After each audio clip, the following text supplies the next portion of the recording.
Hi everyone! Welcome to the Empath Arc. It's another love reading, timeless and general. Take what resonates lang po. Maybe some part of the reading maka-resonate kayo, some part of it hindi. Tignan natin ngayon kung anong love connections, lessons in life, and guidance ang ating mababatid sa reading na ito. Mga gabay at aral sa buhay, pag-ibig, anong love connections, anong love story, ano kayang love life ito, mga bagay na ating matututunan, pagiging gabay sa ating relasyon. Spirit guides, send me messages. Ano love connections ito, lessons in life and guidance ang nais yung ipabatid sa amin, mga mensahe, mga gabay sa buhay pag-ibig. Spirit guides, send me more messages. Okay.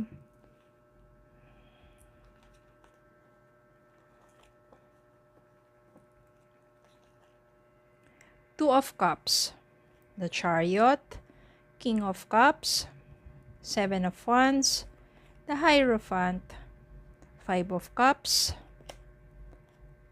Seven of Swords, Page of Wands, and Two of Swords. Meron po ditong Seven of Swords, Five of Cups. Dumating, malamang ano to, no? You are a married couple. Kung hindi naman, maybe you need some advice from mas nakakatanda sa inyo pagdating sa inyong relasyon.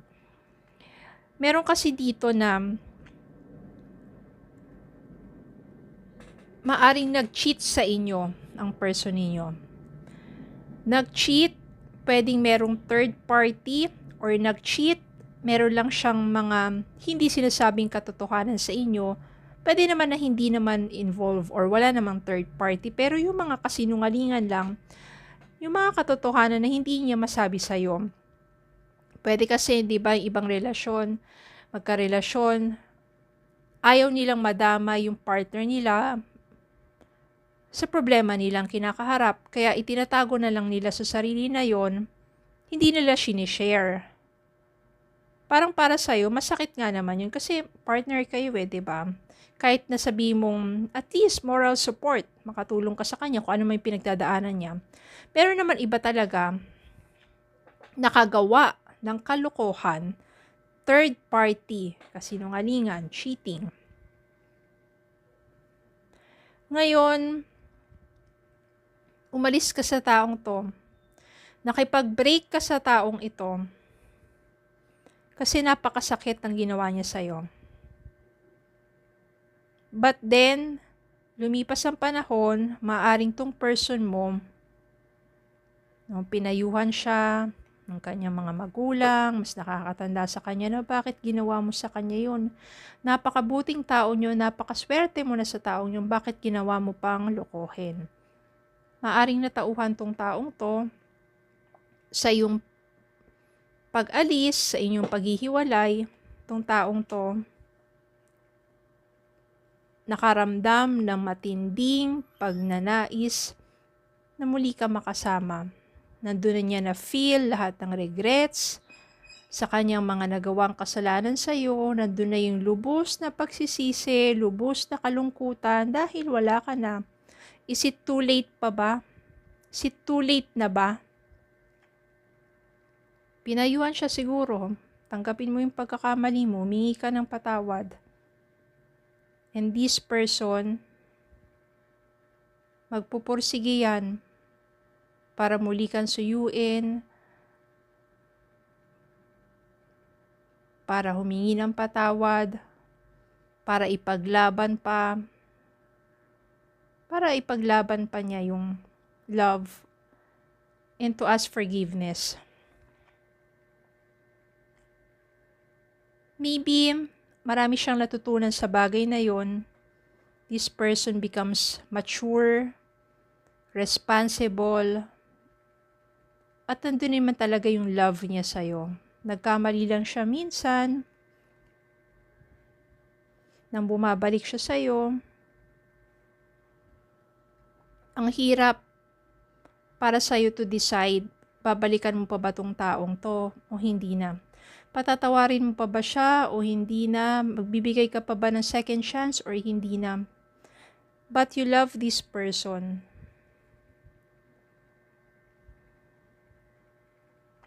Mananaig dito yung love. Maaring sa pagkakataong to, patatawarin mo siya at tatanggapin muli sa buhay mo. At kung nangangako siya na hindi na ulit gagawin pa yung ginawa niya sa yung pag-cheat. Kung tatanggapin mo siyang muli sa buhay mo, bibigyan siya ng panibagong chance. Maaring kalimutan o wag nang isipin pa yung mga nangyaring hindi maganda, magkaroon ng panibagong simula. Two of Cups, you will be together again. So maybe ang message para sa reading na to is, minsan nagkamali, pinaglaban, natuto sa pagkakamali, naging mature, naging responsable, nagkaroon ng pagsisisi kasi. Yung minsan ang hirap na desisyon, pero muling tinanggap at pinatawad. Nagkaroon ng panibagong simula. Because you still love this person. And I think, or I believe na kapag minsan naman nagkasala, lahat naman tayo nagkakasala. We all deserve a second chance. Pero siguro kung yung taong yon ay paulit-ulit, pinatawad mo, ginawa ulit, pinatawad mo, tinanggap mo, ginawa ulit, pinatawad mo, tinanggap mo, ginawa ulit, ay iba naman po yun. Kailangan naman magkaroon ka ng respect sa sarili mo. Maybe once, give that person second chance, pero kapag paulit-ulit na, give yourself a chance to be respected by respecting and loving and taking care of yourself first. Okay? Tingnan natin ano ba message para sa inyo.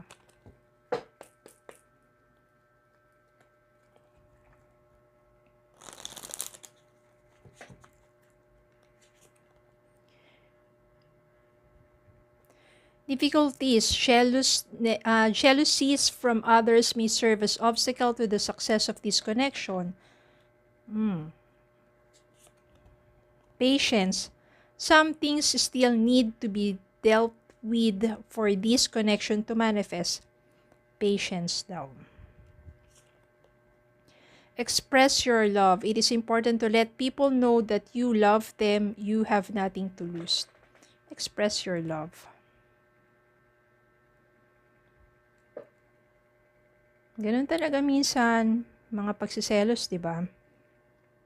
Patience. Kasi sa isang connection, kailangan talaga yung patience. Especially when you have so much differences and marami pa kayong mga kailangan maunawaan sa ugali ng person na kasama ninyo. Patience sa iba't ibang mga scenarios, situations.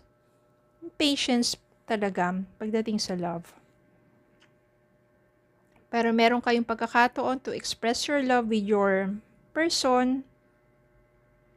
Importante yan. Diba? Yung body language, yung words.